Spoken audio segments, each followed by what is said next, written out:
이 밤 예배 자리에 오신 여러분을 환영합니다. 이 시간 계속해서 우리 사무엘서 강해의 말씀 받도록 하겠습니다. 작년이죠. 2023년 한국 리서치 정기조사 여론 속의 여론이라는 항목으로 한국 종교에 대한 국민의 선호도를 조사한 결과를 보면 기독교가 얼마나 국민에게 부정적인 평가를 받고 있는지 정확하게 알 수 있습니다. 한국에도 참 많은 종교가 있지 않습니까? 그 중에서도 신도가 많은 그것을 중심으로 5개의 종교가 이 조사의 대상이 되었습니다. 불교, 천주교, 기독교, 원불교, 이슬람교. 어느새 이슬람도 대한민국의 중요 종교에 들어가고 있다는 것은 얼마나 위험한 신호인지 모릅니다. 이보다 더 중요한 것은 제가 왜 기독교를 맨 처음에 두지 않았는지 여러분 혹시 아시겠습니까? 바로 이것은 국민이 선호하는 종교의 그 배열 순서의 기준으로 읽어드린 것입니다. 국민에게 있어서 가장 환호받는 그리고 긍정적으로 평가받는 종교는 불교라는 이야기입니다. 그리고 천주교이고 그리고 기독교이고 원불교이고 이슬람교라는 것입니다. 리서치의 조사 결과에 따르면 국민에게 기독교는 거의 원불교와 그리고 이슬람과 비슷한 수준으로 굉장한 부정적인 평가를 받고 있다는 것을 알 수 있습니다. 불교나 천주교에 비해서는 무려 2배나 높은 부정적인 평가를 받고 있고 또 불교나 천주교에 비해서는 반 정도의 긍정적인 평가만을 받고 있다는 것입니다. 불교와 천주교는 긍정적인데 그 절반 수준으로만 기독교를 긍정으로 평가하고 있는 것이 지금 대한민국 국민들의 그 마음이라는 것입니다. 왜 이런 결과를 낳게 되었을까를 고민해 보면 그 중심에 목회자인 제가 있습니다. 그리고 여러분인 성도들이 있습니다. 곧 그 종교를 믿는 사람들, 특히 성직자와 그 종교에 속한 신도들의 삶이 지금 아무런 종교도 가지지 않는 사람이나 혹은 다른 종교를 가진 사람들에게 긍정적이거나 부정적인 평가를 하게 만드는 제1원인의 제공자라는 것은 결코 부인하지 못할 것입니다. 기독교가 말하는 예수님의 가르침을 부정적으로 평가하는 사람은 별로 없습니다.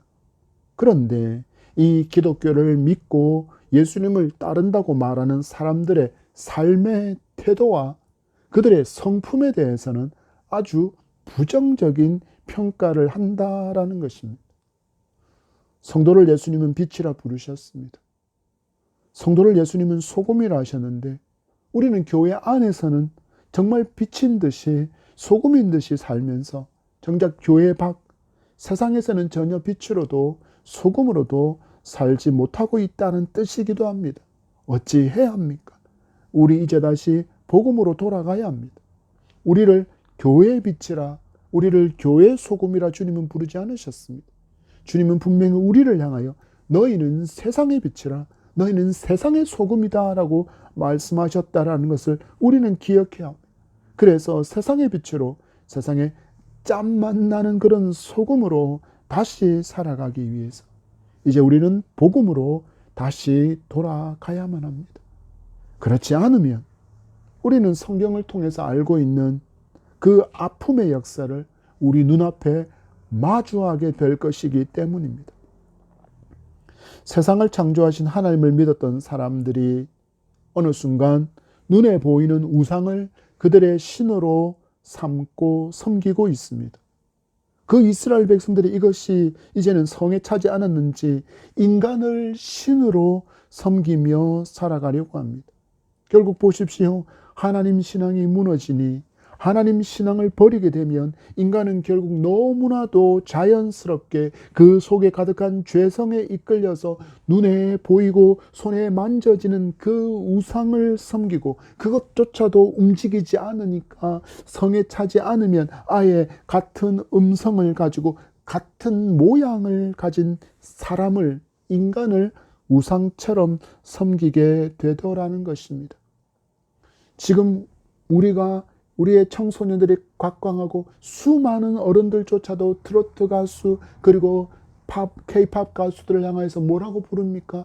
그들을 아이돌이라고 부르지 않습니까? 아이돌이 무슨 뜻입니까? 우상이라는 뜻입니다.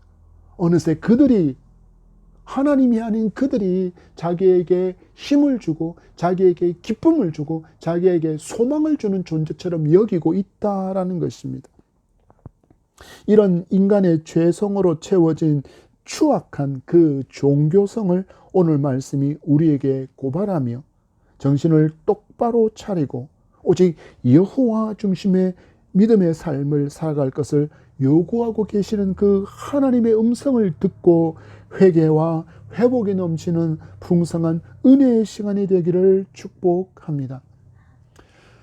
우리가 사무엘서를 마주할 때 놓치면 안 되는 관점이 하나 있습니다. 바로 이 사무엘서의 배경이 사사의 시대라는 것입니다. 여전히 이스라엘은 그때 왕이 없으므로 사람들이 각기 자기 소견에 옳은 대로 행했던 그런 시대라는 것입니다. 이스라엘 백성은 지금 하나님과 우상을 함께 겸해서 섬기는 영적 음란에 빠져서 살던 시대에 하나님께서 마지막 사사이자 선지자인 사무엘을 부르시고 여호와 중심의 신앙을 회복하게 하시는 모습을 살펴보았습니다. 그리고 그 짧은 회복 가운데 잘못되고 완악한 종교인으로 살아가는 사무엘의 두 아들의 모습도 보았습니다. 그 후 늙어가는 사무엘과 하나님 중심의 삶을 살지 않는 사사로 세워진 두 아들의 모습에 실망한 이스라엘의 장로들이 사무엘을 찾아와서 무엇인가를 요구하는 장면이 오늘 말씀의 시작입니다. 4절과 5절의 말씀을 받겠습니다. 시작. 이스라엘 모든 장로가 모여 라마에 있는 사무엘에게 나아가서 그에게 이르되 보소서 당신은 늙고 당신의 아들들은 당신의 행위를 따르지 아니하니 모든 나라와 같이 우리에게 왕을 세워 우리를 다스리게 하소서 한지라. 아멘. 사무엘의 집이 있었던 그 라마에 이스라엘의 모든 장로가 찾아와서 무엇을 요구하고 있습니까? 왕을 요구하고 있습니다. 여러분 그들의 요구를 주목해 보십시오. 모든 나라와 같이 우리에게 왕을 세워 우리를 다스리게 하소서. 그들은 다른 나라에 있는 그 인간 왕이 자기에게 없다라는 것을 이제는 결핍으로 결론을 내리고 왕을 요구하고 있습니다. 한마디로 우리에게 왕이 없기 때문에 우리는 행복하지 않다라는 결론을 내렸다라는 것입니다. 우리에게 왕이 없기 때문에 다른 나라들로부터 침략을 받고 괴롭힘을 당하고 있다라고 그들은 판단하고 지금 사무엘에게 나아가 왕을 요구합니다. 이처럼 아주 여호와께로 잠시 돌아왔던 백성들이 다시 여호와에게서 멀어지는 원인이 여러분 어디에 있습니까? 여전히 우리가 아까 말씀드린 것처럼 이 사무엘서를 읽을 때 사무엘서의 전반부에서 결코 놓치면 안 되는 가장 중요한 핵심은 이 시대가 바로 사사의 시대였다라는 것입니다. 여전히 사사의 시대를 살아가는 이스라엘 백성의 죄악된 모습도 그 원인 중에 하나라고 말할 수 있겠지만 특히 사사로 세워진 사무엘의 두 아들이라는 것을 부인할 수 없습니다. 왜 그렇습니까? 이스라엘의 장로들이 왕을 요구하면서 내거는 그 이유가 무엇입니까? 사무엘, 당신 늙었어. 사무엘, 당신 이제 우리를 다스리기에는 너무 늙었어. 그런데 당신 아들들이 당신처럼 그렇게 하면 우리도 그를 따르겠는데 당신들의 아들을 보니 당신 행위같이 하지 않아. 그들에게는 하나님이 없어. 하나님의 다스림에 만족하며 살던 저들이 어느 순간 가나안의 신들을 곁눈질하다가 가나안의 우상을 그들의 신으로 섬기고 있었습니다. 그러다가 이제는 무엇을 섬기려고 합니까? 인간인 왕을 섬기려고 하는 모습을 보여주고 있습니다. 여러분, 이것이 제대로 망하는 길입니다. 우리에게는 이미 완성되어진 66권의 성경이 있기에 우리는 왕이 세워진 이스라엘에서 어떤 역사가 펼쳐지는지를 너무나도 잘 알고 있습니다. 그들은 여호와를 버렸습니다. 우상을 섬기는 왕이 되음으로 말미암아 온 백성이 우상 숭배에 빠지겠고 영적인 음란에 빠지겠고 거짓에 물들게 만들어 버렸습니다. 그로 인해서 이스라엘에 어떤 일이 일어났습니까? 아수르에게 멸망당했습니다. 바벨론에게 멸망당했습니다. 그리고 나라 잃은 70년의 서름의 시간을 보내야 했습니다. 이것이 끝났습니까? 아니요. 신약의 역사로 넘어와서는 인간의 몸으로 찾아오신 하나님이신 예수 그리스도를 십자가에 못 박아 죽였습니다. 그리고 그들은 무려 수천 년 동안이나 나라 없이 전 세계에 흩어져 떠돌이의 삶을 살아가야 했습니다. 여러분, 무엇입니까? 무엇이 이런 결과를 가져왔습니까? 그들이 바로 참 왕이신 여호와를 버려버린 결과라는 것입니다. 하나님을 버리고 우상을 선택하다가 결국 인간을 섬김의 대상으로 삼는 그 죄성의 순서를 잘 기억하시기 바랍니다. 하나님을 버리면 우상을 찾고 그 우상도 실증이 나면 결국 무엇을 찾습니까? 인간을 주목하게 된다라는 것입니다. 이 시작의 요인이 바로 종교 지도자들의 부패와 그리고 성도들의 부패와 불순종의 삶이라는 것을 여러분 주목해야 합니다. 장로들, 대표된 백성들의 대표된 장로들이 말합니다. 당신은 늙었습니다. 당신의 아들들은 당신의 행위를 따르지 아니합니다. 이것을 근거로 해서 왕을 구하는 백성들의 요구가 무엇을 의미하는지 너무나도 잘 알았던 사무엘이 이것을 기뻐하지 않습니다. 달가워하지 않았다라는 것입니다. 그래서 그가 무엇을 선택합니까? 이 문제를 고스란히 들고 하나님 앞으로 나아갑니다. 7절에서 9절의 말씀을 받습니다. 시작. 여호와께서 사무엘에게 이르시되 백성이 내게 한 말을 다 들으라. 이는 그들이 너를 버림이 아니요 나를 버려 자기들의 왕이 되지 못하게 함이니라. 내가 그들을 애굽에서 인도해 낸 날부터 오늘까지 그들이 모든 행사로 나를 버리고 다른 신들을 섬김같이 내게도 그리하는도다. 그러므로 그들의 말을 듣되 너는 그들에게 엄히 경고하고 그들을 다스릴 왕의 제도를 가르치라. 아멘.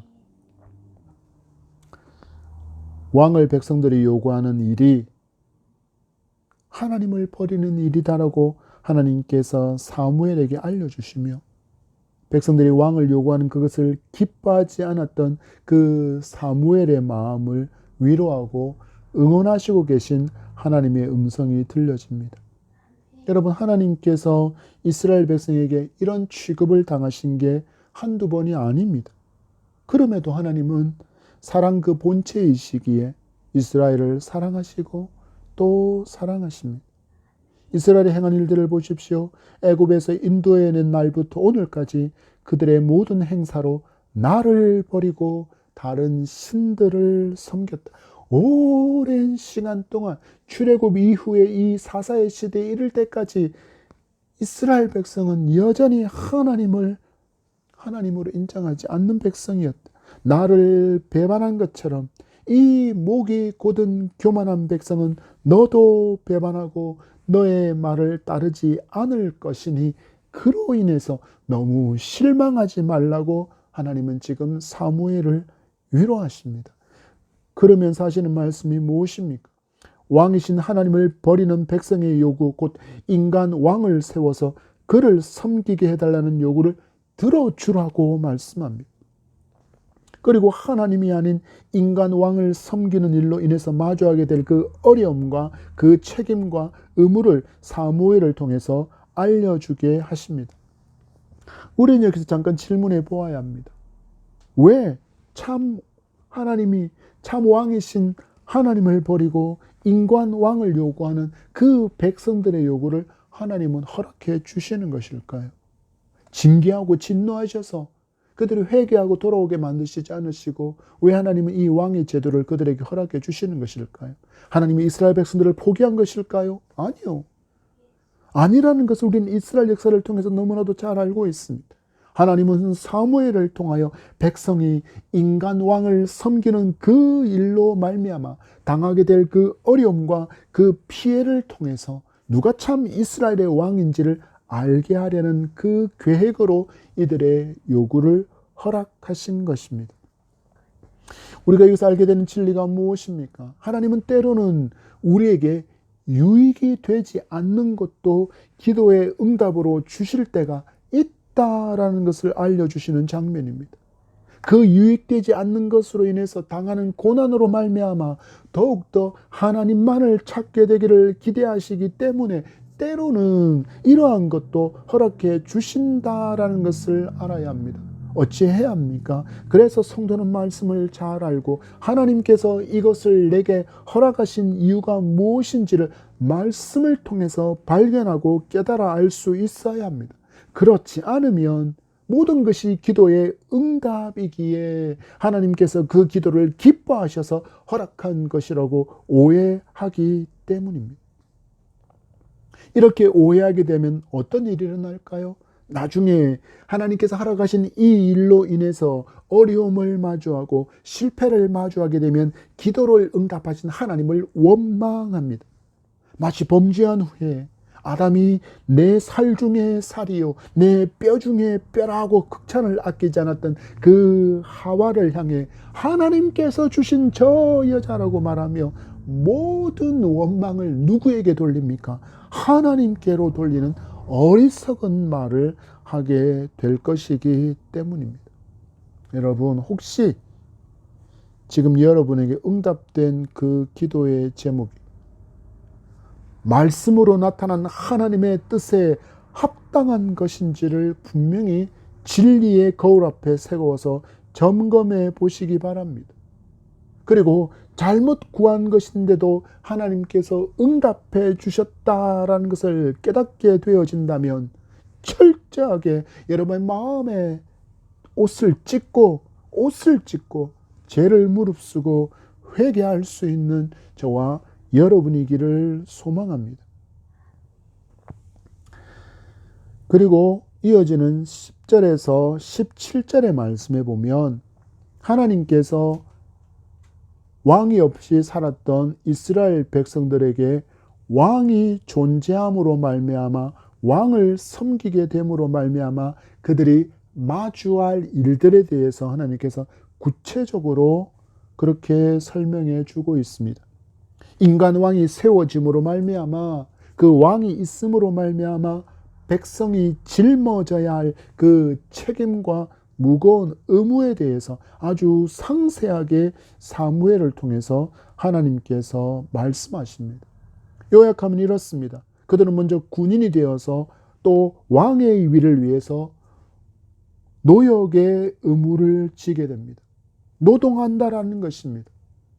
그리고 병거와 말을 모는 일을 해야 한다라고 기록하고 있습니다. 심지어 병거를 타지도 못하고 달려가야 할 때도 있습니다. 전쟁이 일어났을 때는 군인으로 징집되어서 천부장과 50부장으로 일반 군사가 되어서 군복무를 해야 합니다. 밭을 갈아야 하고 추수도 해야 하고 무기와 병거를 만드는 일에도 동원되어야 합니다.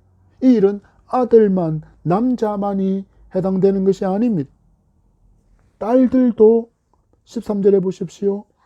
너희의 딸들을 데려다가 향료 만드는 자와 요리하는 자와 떡 굽는 자로 삼을 것이며 라고 이야기합니다. 또 왕이 그의 신하들에게 하사하기 위한 그 물품을 백성들이 수고한 것 중에서 가장 좋은 것으로 상납받게 될 것이라고 이야기합니다. 그리고 보십시오. 백성이 소유한 노비와 나귀를 끌어가서 왕의 개인적인 일을 위해서 사용할 수 있게 헌상해야만 했습니다. 그리고 양떼의 10분의 1도 떼어서 왕에게 주어야 했습니다. 이것이 왕이 세워짐으로 말미암아 백성들이 짊어지게 될 짐이라는 것을 하나님께서 가르쳐 주셨습니다. 하나님께서 이스라엘의 참 왕으로 계셨을 때는 한량없이 주시기만 하셨는데 이제 인간 왕을 세워서 섬기게 됨으로 말미암아 이스라엘은 왕에게 자신의 것을 억지로 바쳐야 함과 그리고 자녀, 노비 그 소유를 왕에게 헌상하여야 할 그런 의무를 지게 된 것입니다. 보십시오. 하나님께서 전적으로 책임져 주던 그런 인생에서 내가 주인이 된 인생의 모습이 바로 이렇습니다. 내가 하는 모든 일에 대한 결과를 누가 책임져야 합니까? 내가 스스로 모두 책임져야 합니다. 이렇게 하나님을 떠난 인생은 스스로 모든 것을 해야 하지만 하나님께로 돌아온 성도, 하나님의 자녀로 백성으로 예수 그리스도의 구속의 은총으로 말미암아 회복된 그 하나님의 성도는 이제 다시 참 왕이신 하나님의 통치를 받기에 내가 그것을 고민하지 않아도 된다라는 것입니다. 왜 그렇습니까? 하나님께 맡기면 하나님께서 모두 책임져 주시겠다고 약속하셨기 때문입니다.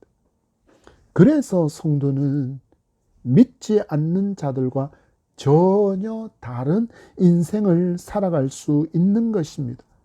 이를 확신케 하려고 예수님은 신실하신 약속을 우리에게 이미 주셨습니다. 마태복음 11장 28절로 30절의 말씀 읽어드립니다.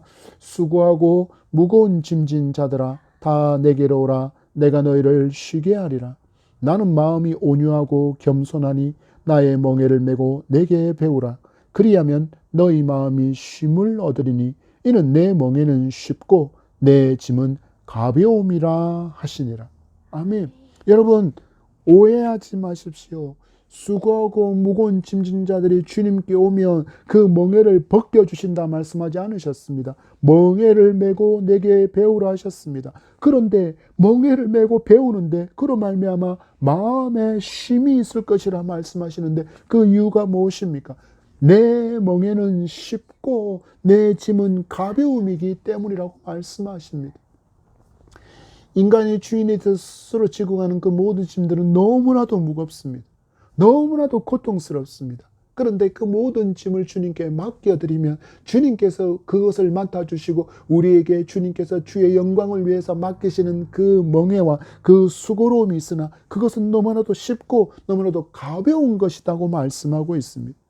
이처럼 놀라운 은총 아래 살았던 이스라엘 백성인데 이 은총을 까맣게 잊어버리고는 그들이 인간 왕을 요구한 결과가 무엇입니까? 18절의 말씀을 보십시오. 시작. 그날에 너희는 너희가 택한 왕으로 말미암아 부르짖되 그날에 여호와께서 너희에게 응답하지 아니하시리라 하니. 아멘. 이건 저주와도 같은 말씀입니다. 너희들이 왕을 세운 그 일로 말미암아 그 왕을 통하여서 당하게 되는 어려움과 핍박과 고난과 고통에 대해서 하나님 우리를 도와주소서라고 하나님께 간구할 때 하나님께서 뭐라고 말씀하십니까? 여호와께서 너희에게 응답하지 아니하시리라. 왜 하나님이 이런 결정을 하셨을까요? 바로 모세와 여호수아와 사사와 선지자는 하나님께서 세우셨지만 이 왕은 그렇지 않습니다. 누가 요구했습니까? 백성들이 참 왕이신 여호와를 버리고 하나님께 요구한 것을 하나님께서 허락하신 것이기 때문입니다. 그래서 인간이 세운 왕으로 인해서 당하게 되는 그 어려움과 고난, 역경, 핍박에 대해서 백성들이 눈물로 하나님께 간구할지라도 하나님께서 그들의 기도에 귀를 닫아 버린다는 엄중한 경고가 왕의 제도를 요구하고 있는 백성에게 선포되고 있습니다. 하나님께서 마지막으로 그들 앞에 다시 한번 빨간 신호등을 세워두신 거예요. 너희들 이런 일을 당하는데도 왕을 요구할 거니라고 하나님께서 재차 묻고 계신 것입니다. 그런데 백성들의 반응이 어떻습니까? 그럼에도 그들은 참 왕이신 하나님을 버리기로 결정합니다. 그리고 인간 왕을 섬기기로 합니다. 여러분, 우리도 이스라엘 백성처럼 이렇게 어리석은 선택을 할 때가 많습니다. 우리가 하나님을 몰랐을 때 우리의 도움이 무엇이었습니까? 우상이지 않았습니까? 그리고 그 우상이 도움이 되지 않았을 때 누구를 도움으로 삼았습니까? 이스라엘이 왕을 도움에 그의 힘으로 그의 능력으로 삼은 것처럼 우리도 인간을 우리의 도움으로 삼으면서 살아오지 않았습니까? 그런데 예수님을 믿고 난 후에도 나의 도움이 오직 예수님만이 아니라면 나는 여전히 세상의 어떤 것과 사람이 나의 도움이라고 믿고 의지하고 있다는 뜻이기도 합니다.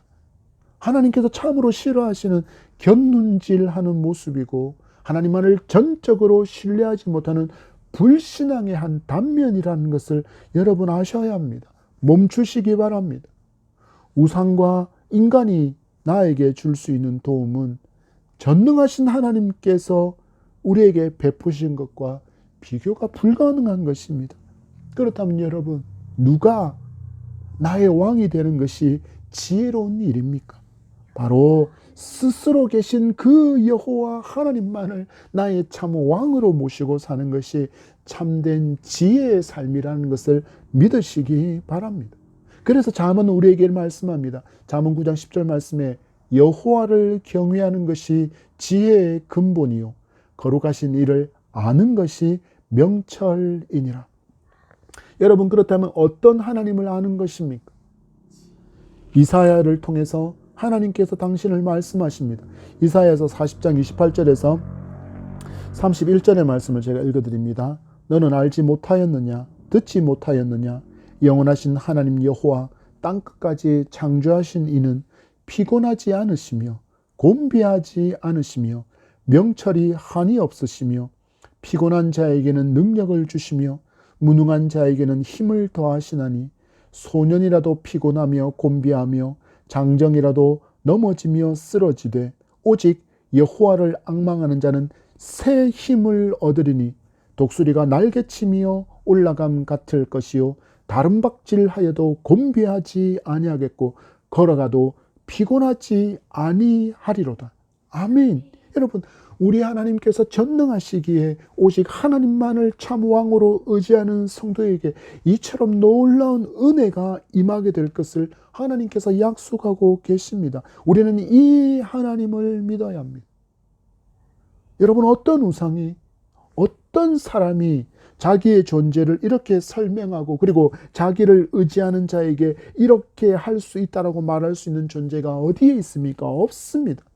여러분, 그렇다면 누구를 의지하는 것이 지혜이며 명철입니까?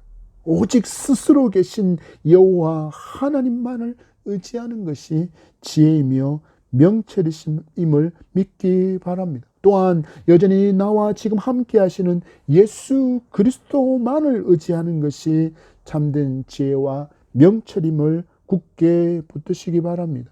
여러분, 이 진리를 붙드는 인생이 복 있는 인생이고 복 받은 민족인데 이스라엘은 어떻게 하고 있습니까? 끝끝내 그 하나님의 손내미심을 거부하고 있습니다. 19절과 20절의 말씀입니다. 시작. 백성이 사무엘의 말 듣기를 거절하여 이르되 아니로소이다. 우리도 우리 왕이 있어야 하리니 우리도 다른 나라들과 같이 되어 우리의 왕이 우리를 다스리며 우리 앞에 나가서 우리의 싸움을 싸워야 할 것이니이다 하는지라. 아멘.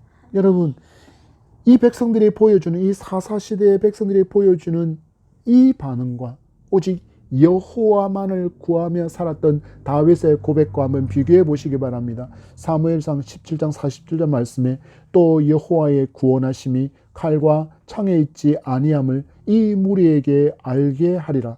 전쟁은 여호와께 속한 것인즉 그가 너희를 우리 손에 넘기시리라. 다윗의 고백을 보십시오. 전쟁이 여호와께 속한 것인 줄 아는 인생이었습니다. 그러나 지금 백성들은 이것을 알지 못했습니다. 전쟁이 여호와께 속한 것인 줄을 모르고 인간 왕만 있으면 전쟁에 승리할 수 있으리라 여기는 그 어리석음에 빠져버린 이스라엘 백성들의 모습을 보십시오. 이렇게 말씀이 맺어지고 있습니다. 21절과 22절입니다. 시작. 사무엘이 백성의 말을 다 듣고 여호와께 아뢰매 여호와께서 사무엘에게 이르시되 그들의 말을 들어 왕을 세우라 하시니 사무엘이 이스라엘 사람들에게 이르되 너희는 각기 성읍으로 돌아가라 하니라. 아멘. 백성이 끝끝내 하나님을 거부하는 그 의사를 듣고 하나님께 기도하는 사무엘에게 하나님의 응답이 임합니다. 그들의 말을 들어 왕을 세우라. 이건 하나님의 기쁨이지 않았습니다. 어떤 길이 그럼 허락된 것입니까? 망하는 길이 백성들에게 허락된 것입니다. 분명히 사무엘의 기도에 대한 하나님의 응답이지만 이 응답은 결코 축복이 아닙니다. 그리고 그들은 이것이 하나님의 응답이라고 여긴 후에 장로들이 모두 그들의 성읍으로 돌아갑니다. 혹시 여러분 이 진리의 말씀에 비춰보았을 때 이건 하나님께서 기뻐하시는 기도가 아닌 것 같은데 그럼에도 응답이 임한 것이 있습니까? 그렇다면 오늘 말씀으로 잘 점검해 볼 수 있기를 바랍니다. 그리고 그 모든 것을 축복처럼 여기지 마시기 바랍니다. 오늘 말씀이 주시는 이런 지혜를 가지고 믿음의 여정을 잘 걸어가는 저와 여러분이기를 축복합니다. 말씀을 맺습니다. 하나님을 버린 사람은 우상을 선택합니다. 그러다가 우상으로 만족할 수 없게 되어지면 결국 사람을 우상처럼 삼고 그렇게 섬기게 되는 어리석은 그 인간의 죄성의 원리 하나를 보았습니다. 혹시 여러분 여전히 사람이 여러분의 도움입니까? 아니면 하나님과 우상을 겸해서 섬기며 우상의 도움도 구하고 있습니까?